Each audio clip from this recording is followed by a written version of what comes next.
সব কটা খাওয়ার জন্য বসে আছে। এই যে এইগুলো এখানে খাচ্ছে, আর একজনের ভাত চুরি করে নিয়ে যাচ্ছে অন্যের বাড়িতে দিতে। ওকে দেখলেই এরা মারে। একসঙ্গেই থাকতো, জানি না এখন কেন মারে। ওকে দেখতেই পারে না, দেখলেই ছিঁড়ে খেয়ে নেয়। আমি যাচ্ছি খেতে দিতে, আমার পেছন পেছন করবে। আমি লুকিয়ে যাচ্ছি ওদের খেতে দিকে। এই বাড়িতে বন্ধ করে রেখে গেছি। এই 4টে বাচ্চা দিয়েছে, কি অবস্থা, খেতে পায় না।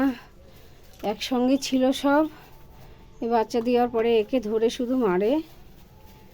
এই যে খাচ্ছে, লুকিয়ে লুকিয়ে একটু খাবার দিয়ে যাই, কি করব, বাড়িতে নিয়ে রাখতে পারি না। ছোটো ছোটো 4টে বানা হয়েছে, একদম খেতে পায় না, হাড় ফাড় বেরিয়ে গেছে। এই দিদিভাই একটু খেতে দেয়।